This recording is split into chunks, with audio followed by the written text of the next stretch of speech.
Hello friends, ಎಲ್ಲರಿಗೂ ನಮಸ್ಕಾರ. ವಿಮಲಾ ಮಂಜು ಚಾನಲ್ಗೆ ಸ್ವಾಗತ ಸುಸ್ವಾಗತ. ಇವತ್ತು ಈ ವಿಡಿಯೋ ಮೂಲಕ ನಾನು ಮನೆಯಲ್ಲಿ ಯಾವ ರೀತಿ ಸಾಂಬಾರು ಪುಡಿ ಅಥವಾ ಸಾಂಬಾರು ಪೌಡರ್ ಮಾಡೋದನ್ನು ತೋರಿಸ್ಕೊಡ್ತೀನಿ. ಸೊ 6 kg ಧನಿಯಾಗೆ ನಾನು ಎಲ್ಲ ಬೇಳೆಗಳನ್ನು 1 kg ಹಾಕ್ತಾಯಿದ್ದೀನಿ. ಆಲ್ರೆಡಿ ಉದ್ದಿನಬೇಳೆ, ಕಡಲೆಬೇಳೆ, ತೊಗರಿಬೇಳೆ ಹುರಿದಿದ್ದೀನಿ ನಾನು. ಈಗ ಹೆಸರುಬೇಳೆ ಹುರಿತಾ ಇದ್ದೀನಿ.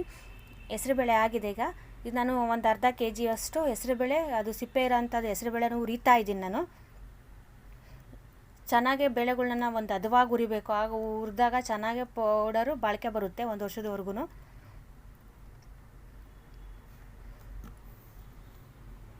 ಈಗ ಆಗಿದೆ ನೋಡಿ, ಹೆಸರುಬೇಳೆ ಆಗಿದೆ ಹುರಿದಿರೋದು.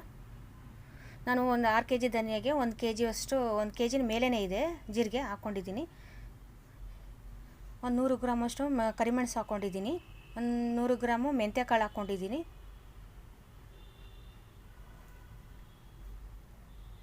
ಒಂದು 100 ಗ್ರಾಮ್ ಅಷ್ಟು ಸಾಸಿವೆ ಹಾಕ್ಕೊಂಡಿದ್ದೀನಿ. ಅದು ಚೆನ್ನಾಗಿ ಚಟಪಟ ಅಂತ ಸಿಡಬೇಕು. ಆ ರೀತಿ ಸಿಡಿದಾಗ ಸಾಸಿವೆ ಆಗಿದೆ ಅಂತ.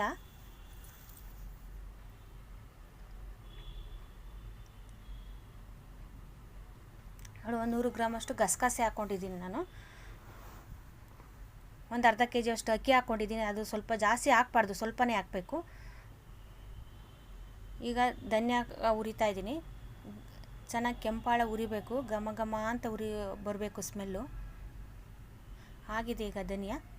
ನಾನು 6 kg ಧನಿಯಾಗೆ 3 kg ಮೆಣಸಿನ್ಕಾಯಿ ಹಾಕ್ತಾಯಿದ್ದೀನಿ. ಅಂದರೆ 7 kg ಕರಿದ ಮೆಣಸಿನ್ಕಾಯಿ ಹಾಕ್ತಾಯಿದ್ದೀನಿ, 1 kg ಬ್ಯಾಡಗಿ ಮೆಣಸಿನ್ಕಾಯಿ ಹಾಕ್ತಾಯಿದ್ದೀನಿ.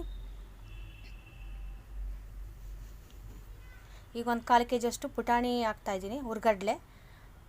ಒಂದು 2-3 ಕಟ್ಟಷ್ಟು ನಾನು ಕರಿಬೇವಿನ ಸೊಪ್ಪು ಹಾಕ್ತಾಯಿದ್ದೀನಿ, ಹಸಿ ಕರಿಬೇವಿನ ಸೊಪ್ಪು ಹಾಕ್ತಾಯಿದ್ದೀನಿ. ಅದು ಚೆನ್ನಾಗೇ ಉರಿಬೇಕು, ಗರಿ ಗರಿ ಥರ ಬರಬೇಕು ಅದು ಕರಿಬೇವಿನ ಸೊಪ್ಪು. ಈಗ ಒಂದು 8-10 ಬೋಟು ಅರಿಶಿನದ ಬೋಟ್ ಹಾಕ್ತಾಯಿದ್ದೀನಿ ನಾನು. ಅದು ಸ್ವಲ್ಪ ಕುಟ್ಬಿಟ್ಟು ಸ್ವಲ್ಪ ಬಿಸಿ ಮಾಡಬೇಕು ಅದನ್ನು, ಅರಿಶಿನದ ಬೋಟನ್ನ ನೋಡಿ.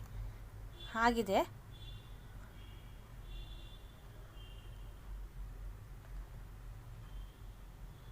ನೋಡಿ, ಎಷ್ಟು ಫುಲ್ ಆಗಿದೆ. ಈ ವಿಡಿಯೋ ನಿಮ್ಗೆ ಇಷ್ಟ ಆಗಿದ್ರೆ ನಮ್ಮ ಚಾನಲ್ಗೆ ಲೈಕ್ ಮಾಡಿ, ಶೇರ್ ಮಾಡಿ, ಸಬ್ಸ್ಕ್ರೈಬ್ ಮಾಡಿ. Thank you.